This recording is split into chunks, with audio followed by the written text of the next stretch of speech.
J'ai l'impression, les amis, de ne pas supporter le Real Madrid. J'ai l'impression qu'on supporte en ce moment le Patético de Madrid. Parce qu'on peut dire ce qu'on veut sur la bouillie tactique à des moments de Xabi Alonso, certains choix, certaines incohérences en tout cas où les joueurs qui n'ont pas l'automatisme, parce que le 11 de départ n'arrête pas de changer, tellement les joueurs sont irréguliers et pas bons. Mais là aujourd'hui, quand je regarde le terrain, mais à part Thibaut Courtois, et encore, je jure que tous les autres joueurs, je les dégagerai au mercato d'hiver ou cet été. Il n'y a aucun leader dans cette équipe du Real Madrid, il n'y a aucun joueur qui mérite son salaire à la fin du mois. On a fait 3 matchs sans gagner, toutes compètes confondues. Entre la débâcle à Liverpool, la débâcle au Rayo, et maintenant, à l'extérieur, contre Elche.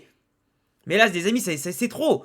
Mais le problème, c'est qu'on s'est fait bousiller footballistiquement par Elche, les gars, par un promu, qui sur leur terrain nous ont montré ce que c'est que de jouer au football. On va débriefer évidemment ce match nul 2-2 qui nous permet quand même d'être leader à un point. Mais je tiens quand même à rappeler un truc. L'Atlético Madrid qui fait un début de saison catastrophique, qui nous a bousillé 5-2 chez eux, il est vrai, sont revenus à 4 points. Le Barça qui a 15 000 absents, qui joue pas son meilleur football, ils sont à un point derrière nous. Le Classico, ça a été finalement qu'un trompe-l'œil pour le Real Madrid. Il faut dire la vérité. Mais en tout cas, on va commencer cette analyse tactique et pas de la meilleure des façons. Et pas de la meilleure humeur non plus pour conclure un week-end. En attendant les amis, je vous laisserai vous abonner, cocher la cloche évidemment, si vous aimez le Real, mes analyses et les vidéos que je propose évidemment. Alors faites pas attention aux notes qui sont sous vos yeux parce que c'est pas les bonnes notes, hein. Ça c'était la composition avant le début du match. Donc évidemment que si on devait noter les joueurs du Real Madrid ce soir, il n'y en a aucun qui dépasserait les 3 sur 10 tellement ça a tous été des merguez du début jusqu'à la fin. Et merguez c'est le mot poli, imaginez toutes les insultes possibles et ce sera éventuellement la bonne. Mais la merguez, ce sera mon mot préféré je pense pendant toute la vidéo, pour éviter d'être démonétisé et banni de YouTube. On a un 3-5-2. Alors moi de base, le 3-5-2, il me dérangeait pas. Parce que tu donnais du temps de jeu à certains joueurs, comme Ceballos, comme Trent Alexander-Arnold, comme Asensio, comme Fran Garcia, comme Rodrigo, pourquoi pas. Tu reposes Vinicius, qui a beaucoup joué durant la trêve et qui avait besoin, pourquoi pas, de se reposer, que normalement contre Elche, t'es pas censé forcément mettre Vinicius, il peut rentrer après, normalement tout devrait bien se passer. Mais quand je vois que le 3-5-2, qui est censé être offensif, qui est censé faire reculer l'adversaire, qui est censé te faire jouer haut, qui est censé avoir de la maîtrise dans la possession, et surtout, d'écarter, bordel. Pourquoi on n'a pas un numéro 9 ou un joueur qui fixe la surface? Tu peux mettre qui tu veux, tu peux mettre qui tu veux, en piston, latéral ou milieu sur les côtés. Si devant tu n'as aucun mec qui peut tenir la balle en pivot ou qui peut la dévier ou mettre de la présence, pour en tout cas récupérer les centres, ça sert à rien. Tu vas pas attendre que ce soit Bellingham, le milieu de terrain, qui fasse un appel dans le dos de tout le monde et qu'elle lui mette la tête. Il a essayé plusieurs fois. Mais le problème, c'est qu'il te faut un 9. Et là, dans ce match-là, Gonzalo Garcia aurait dû être titulaire avec Mbappé. Je comprends pas en fait, je comprends pas la logique. Donc le 11 de départ, globalement, il était bon, mais l'animation était pas bonne. Et je vais rappeler encore un truc. Tu peux mettre qui tu veux comme entraîneur. Klopp, Ancelotti, Zidane, Del Bosque, Guardiola, Mourinho, Conte, qui tu veux.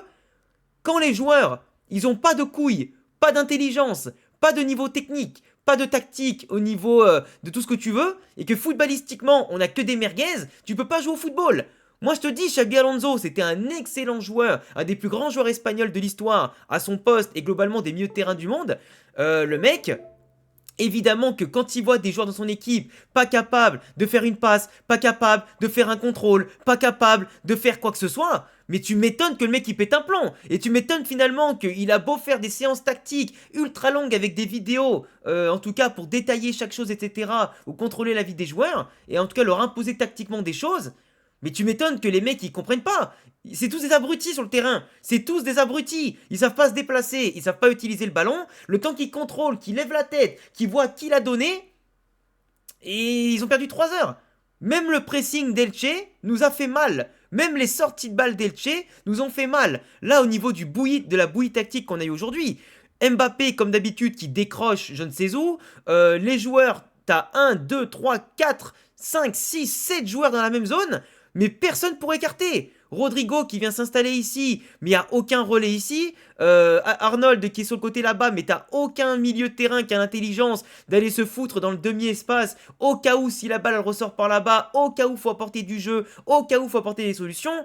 T'as personne bien positionné ici justement pour faire l'appel au cas où si Fran il te fait un centre rentrant, bah là t'as personne. Donc au final, t'as une bouillie tactique. Elche, ils étaient derrière, ils avaient tout le loisir de nous voir venir, de couper les lignes de passe et en plus de nous contre-attaquer. Et en plus, je dirais même plus, de nous faire reculer parce que eux avaient le ballon. Quand tu vois que ce soit Rafa Mir, que ce soit André Silva, que ce soit après Alvaro Rodriguez quand il est rentré, ou que ce soit tout leur milieu de terrain, mi-offensif, etc., qui ont attaqué et qui nous ont fait mal, mais ça fait chier. Le nombre de fois où Arnold, il s'est fait avoir dans le dos, le nombre de fois où Asensio et Euschen ont dû s'employer parce qu'ils étaient systématiquement en retard, ou Carreras pareil dans son dos, ou avec le nombre de ballons qu'on a perdus. Elche est arrivé je sais combien de fois dans notre surface, avec un Thibaut Courtois qui a fait plein d'arrêts, en tout cas de base. En plus, après les balles, des fois, elles n'étaient pas cadrées, mais c'était à ça de l'être, ou des fois, on reprenait au dernier moment. Mais le nombre de fois où on a perdu la balle, alors qu'on est censé repartir proprement, ou au pire, dégager le ballon.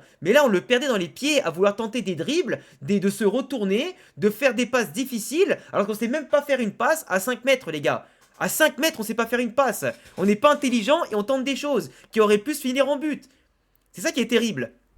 On se met dans la merde et on met dans la merde les coéquipiers qui normalement sont censés être tranquilles en train de se replacer parce qu'on va attaquer, pas redéfendre derrière. Alors qu'on a la balle dans les pieds qu'on a durement récupéré. Même là, quand je te parlais l'importance d'avoir un 9, là, l'attaquant Rafa Mir, là, il t'a fait, ou je sais plus si c'était Silva ou Rafa Mir, il te fait un contrôle de l'arrière de la tête comme ça, c'est une déviation.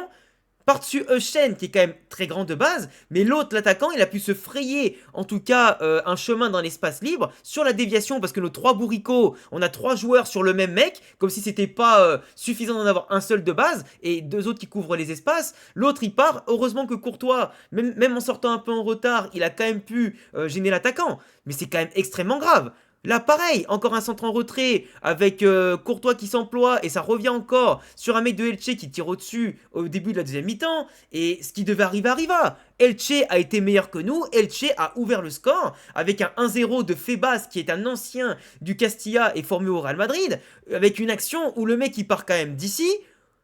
T'as 4 joueurs madrilènes autour de 2 mecs, encore même 5 joueurs madrilènes autour de 2 gars d'Elche. Une talonnade en 1-2, mais en une touche de balle. C'est tout ce que nous on sait pas faire à une touche de balle. L'autre il part dans le dos de Trent Alexander-Arnold, et ben il te la met au second poteau. Si des mecs de Elche arrivent à le faire, à se créer de l'espace, à faire des déviations, à jouer intelligemment, à faire des fixations, à lâcher la balle et à courir dans l'espace avec générosité et intensité, et en plus être efficace, pourquoi nous, le Real Madrid, avec soi-disant les starlets ballon d'or, les légendes du football et tout, qui ont soi-disant ramené 2 Ligues des Champions en pas longtemps, pourquoi on n'y arrive pas?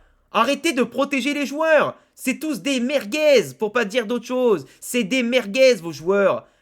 Il n'y en a pas un qui a un leader technique, il n'y en a pas un qui sait faire une passe ou un contrôle. Et tu vas me dire que c'est des stars, ça? Allez, va te coucher, retourne voir... C'est quoi? Retourne au PMU d'à côté, va parler football avec tes footix. Ceux qui sont encore là et qui continuent la vidéo, eux, ils connaissent le football pour de vrai. Il faut dire la vérité. Les mecs qui parlent football, si vous me dites que le Real a bien joué ce soir et que t'as plus de 2 joueurs ou 3 joueurs qui sont en évidence ce soir, mais je vous dis, allez au PMU et cassez pas les couilles. Là, on a des joueurs qui puent vraiment la merde. Là, Mbappé, je suis désolé. On se foutait de sa gueule qu'il a raté le match contre l'Azerbaïdjan avec l'équipe de France pour se reposer pour marquer un triplé contre Etche. Il a rien fait ce soir Mbappé. Un raté sur sa seule balle en profondeur. Le pélo, on lui dit joue en profondeur ta mère. Joue en profondeur. Pourquoi tu la demandes dans les pieds? T'es une merguez balle au pied. Demande-la en profondeur. Tu sais que courir de toute façon et marquer des buts. Bah la preuve que même pas, même un contrôle, même avec 3 mètres d'avance, il se fait rattraper et en plus, il rate son contrôle, il la pousse trop loin. Alors qu'il avait juste à marquer, comme d'habitude ici là. Après la reprise de volée, là on peut rien faire. On peut rien dire. Le gardien Iñaki Peña, il te fait un arrêt de malade mental. Même si c'est vrai qu'il lui tire dessus, de base. Mais moi, il y a un truc qui m'a énervé. Il y a un truc qui m'a énervé encore plus. C'est l'attitude. Tu peux pas t'appeler Kylian Mbappé, venir ouvrir ta gueule sur Twitter, ouvrir ta gueule pour plus parler d'Orelsan que de jouer au football, et ouvrir ta gueule en disant « Oui, j'ai eu ma mauvaise passe, oui, je suis intégré, et mes couilles ». À un moment donné, cette attitude de merde qu'il a eue là. Et je la pointe du doigt, mais c'est pareil pour tous les autres. Hein. Alexander Arnold, il fait une erreur de contrôle de passe. Il la donne pas à Mbappé qui lui demande dans l'espace. Pourquoi tu t'arrêtes? Et pourquoi tu arrêtes de l'autre côté? Cours! Si tu vois que ton collègue il a fait une erreur. Le principe d'une équipe, ta mère. Le principe d'une équipe, c'est de rattraper les bourres de tes collègues. Et les bonifier, tes collègues. C'est pas les insulter, leur gueuler dessus quand ils font de la merde. Et t'arrêter. Et te cacher derrière. Là justement, montre l'exemple. On fait 1-1, il reste 10 minutes, ton collègue il a foiré, tu cours derrière, tu montres au défenseur que ça y est, t'as de la pression, que les 10 dernières minutes on va les manger. Et non, non, y a personne qui court, y a personne qui court. Comment tu veux qu'on mange des mecs comme Elche? On est obligé de faire 4 changements, le Real Madrid fait 4 changements, quasiment d'un coup, parce qu'on n'est pas capable de leur faire mal. À Elche, par une attitude de gros mongols qui ont même pas gagné le ballon d'or et qui se prennent pour des stars là. Oh, mais les gars, mais s'il vous plaît, dites-moi pas que je suis pas fou, enfin, dis-moi pas que je suis fou. Faut dire les termes au bout d'un moment. On a des mecs qui se prennent pour des stars, je sais pas quoi, parce qu'ils mettent des triplés à un match sur deux. Et quand il faut marquer les buts pour gagner des points, ils sont où les mecs? À un moment donné, ça y est. Arrêtez de sucer les joueurs là. Ces mecs sont surpayés. Moi je te le dis, si c'était moi, on les payerait pas. Vous jouez pas de toute façon, vous travaillez pas. Donc si tu travailles pas et que tu joues pas, et que tu fais pas ton taf, bah on te paye pas. Et après ça réclame des primes, et ça pleure, et après ça fait des starlets et des grosses stories sur Instagram. Désolé la team, on vous a trahi, on va se rattraper. Le coach Xabi Alonso, ça fait 2 semaines qu'il en prend plein la gueule dans la presse. 2 semaines pour que des grosses merdes sur le terrain sont pas capables de lui donner cœur et âme et sang pour aller gagner et laver son honneur. Je te dis, tu peux mettre n'importe quel coach. N'importe quel coach. Et si Xabi Alonso il est viré, les gars, je me désolidarise. Je vous le dis. Si Alonso, un coach ambitieux, qu'on doit respecter pour ce qu'il était en joueur et ce qu'il est en coach, si les mecs sont pas capables de travailler, de l'écouter, alors qu'il est 1000 fois meilleur que tous les mecs qui étaient là dans leur carrière, à un moment donné, faut arrêter. Si aucun coach arrivera avec des mecs comme ça, techniquement, on est loin des Modric, des Toni Kroos et toute la clique. On est loin des leaders de 2017. À l'époque, on avait les meilleurs joueurs du monde à chaque poste. Là, on a les... Je vais me calmer parce que je vais dire des mots qui vont dépasser ma pensée. On a des mecs qui sont pas bons, c'est tout. Arda Güler, qui est un des seuls à m'avoir donné de l'espoir dans ce match, techniquement parlant, on le sort à la 60e. Alors ça a apporté une nouvelle dynamique. Mais Arda, c'est pas lui que j'aurais sorti. C'est pas lui. Et Arda, il était tout seul dans les zones de vérité. Et quand je vois ça, pareil, manque d'intelligence. Comment à 2 contre 1, on marque pas ce but? Comment à 2 contre 1, on marque pas ce but? Comment là, on se fait contrer sans qu'il y ait une vraie frappe? C'est impossible. Là, sans Alexander-Arnold, la barre du défenseur, et après, heureusement qu'on marque enfin un but sur coup de pied arrêté. Mais encore que le but, on va pas se mentir, le but, je l'ai pas bien revu intégralement. Parce que bon, Euchen qui marque son but après avoir été pas bon ces derniers temps, c'est cool pour lui. Et il nous fallait au moins ça. Mais normalement, Bellingham, je crois qu'il la touche avec le haut de l'épaule, un truc comme ça. Donc, il y a peut-être polémique en disant que ça pourrait faire main, entre guillemets, quand il la reprend. Mais normalement, il la prend du haut de l'épaule. Et normalement, le haut de l'épaule, c'est pas la main. Mais il la prend un peu du milieu. Donc là, au bout d'un moment, c'est un peu une zone grise, tu vois. Et le problème, c'est que ça pourrait très bien siffler ou pas siffler. Mais bon, là, pour le coup, il y va. Donc après, peut-être qu'il était aussi un peu, comment dire, collé contre le défenseur. Donc je sais pas trop comment ça compte. Mais en attendant, voilà. Là, pareil, on a un contre. Mbappé, Bellingham, Vinicius. Vinicius, au lieu de tirer première intention, le mec, il voit qu'il y a 3 gars devant lui. Il va encore la contrôler pour crocheter et refrapper. Pour être contré. Mais frappe première intention. T'es dans la surface. Le gardien, il est décalé. Tente l'enroulé. Premier poteau, enfin, deuxième poteau. Une touche de balle. C'est là où on voit la différence entre les vrais attaquants, les vrais ailiers et ceux qui n'en sont pas. Ceux qui ont l'instinct du tueur, du buteur et ceux qui n'ont rien. Et le problème, c'est que tous les ans, c'est pareil. Et pourtant, les mecs, ils sont pros. Et ce qui devait arriver, arriva. On est tellement mauvais qu'on est obligé de nous montrer l'exemple. On recule. On n'arrive pas à tenir à 3-4 joueurs contre un seul. Et comme fait basse, Alvaro Rodriguez, ancien de la maison, qui nous met une frappe de l'extérieur de la surface. Mais oui, mais les gars, nous on a 15 000 ballons. On a des gros tireurs. Et on tire pas, vos mères. On tire pas. On tire pas. Vous croyez qu'en face c'est des plots? Les mecs qui vont tirer, ils ont que ça. Vous leur laissez tout le champ des possibles. Ils peuvent avancer, faire 3 passes, faire 15 mètres, sans qu'on leur mette la pression, sans qu'on leur mette un coup, sans qu'on tire le maillot. Ben heureusement qu'il va tirer le pélo. Heureusement qu'il va tirer. Thibaut Courtois en plus, c'est pas une machine de guerre non plus. Au bout d'un moment aussi, il va prendre un but. Il s'y attendait pas à une frappe pareille, aussi chirurgicale. Il est sur les appuis en plus. Il a beau être longiligne. La frappe, elle part tellement puissante et limpide. Bah, obligé qu'il y a but. On est obligé de se sauver sur un but de Bellingham. Sauver in extremis, hein, parce que là, il y a l'action. Elle est sauvée in extremis, elle sort pas du tout. Là, comme on le voit, la balle, elle est pas sortie intégralement. Et ça rentre dans le Belling time. Mais tu vois, là, ils auraient pu aussi siffler faute ici. Vinicius et... Alors, le truc, c'est que Iñaki Peña, il plonge et Vinicius, il va en même temps. Et Iñaki Peña se relève un petit peu. Donc, il continue l'action, il reste pas par terre. Mais si Iñaki Peña, qui pourtant au Barça a été à bonne école, si je peux dire, au niveau acting, s'il était resté par terre, il y aurait eu faute. Il s'est relevé, bah il y a eu but, tu vois. Mais ce que je veux dire, c'est que Vinicius et Iñaki Peña, tous les deux font action de jeu. Donc au bout d'un moment, l'action de jeu, elle est, on va dire, pas volontaire. C'est Iñaki Peña qui saute en plus dans les pieds de Vinicius, globalement, parce qu'après, bon, son tibia, il se le mange, il saigne du nez, ou de la lèvre, je sais plus, mais je crois que c'était du nez. Ben, tant pis pour eux. Là, après, ce qui est dommage, c'est que on rate le 3-2 avec Gonzalo, mais le nombre de fois que eux ont raté le 3-2, ça fout les boules. Nous, on n'a pas réussi à surmonter leur bloc plusieurs fois. Sauf quand on a pris les buts, on n'est pas capable de tirer de loin, on prend pas le jeu à notre compte, on n'a vraiment pas beaucoup dominé, on n'a pas été bon. Eux, ils nous ont fait mal dès qu'ils voulaient accélérer. On avait une défense qui a volé en éclats d'un niveau de district, des milieux de terrain, c'est Bayos, toute la clique, pas capable de tenir un ballon, pas capable d'organiser le jeu, pas capable de faire du Tony Cross, et qui prouve encore que le gouffre technique entre les anciens et la nouvelle génération, il est immense. Et d'un côté, je comprends pourquoi Ancelotti insistait sur Kroos et Modric, parce que les jeunes n'étaient pas prêts. Et ils le sont toujours pas.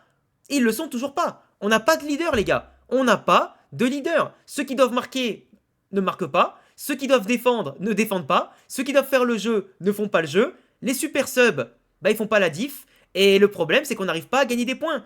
On n'est qu'à un point devant le Barça, qui a eu 15 000 absents, qui retrouve Rafinha, qui retrouvera Pedri bientôt. J'ai pas d'autres mots, les gars. J'ai pas d'autres mots. On a une équipe bidon. Et c'est pas la faute du coach, même s'il a fait des erreurs tactiques. Et on peut lui imputer ça, à la limite. Mais l'attitude, c'est pire que tout. C'est pire que ce que je pensais, en fait. S'ils veulent la peau d'Alonso, ils s'y prennent mal. Mais si les joueurs virent Alonso, font virer Alonso, et qu'ils se remettent à bien jouer avec un nouveau coach, moi, je me désolidarise. Parce que je peux pas supporter un club de princesses, les gars. Là, les valeurs du Real Madrid, on peut dire ce qu'on veut. Mais par les joueurs qu'on a, elles sont bafouées. Elles sont bafouées. Quand je vois le Real jouer, je ne reconnais pas mon Real Madrid. Quand je vois les joueurs agir en ce moment comme ça, je reconnais pas mon Real Madrid. Je vois juste des individualités qui font les princesses. Et ça me va pas. Ça me va pas. Enfin bref, on en reparlera dans la semaine, les amis. N'hésitez pas à me dire ce que vous en pensez en commentaire. Abonnez-vous, cochez la cloche, mettez le petit pouce bleu. Et je vous dis à très vite pour de prochaines vidéos, dont la Ligue des Champions qui arrive bien sûr ce mercredi. Allez, à bientôt les gars.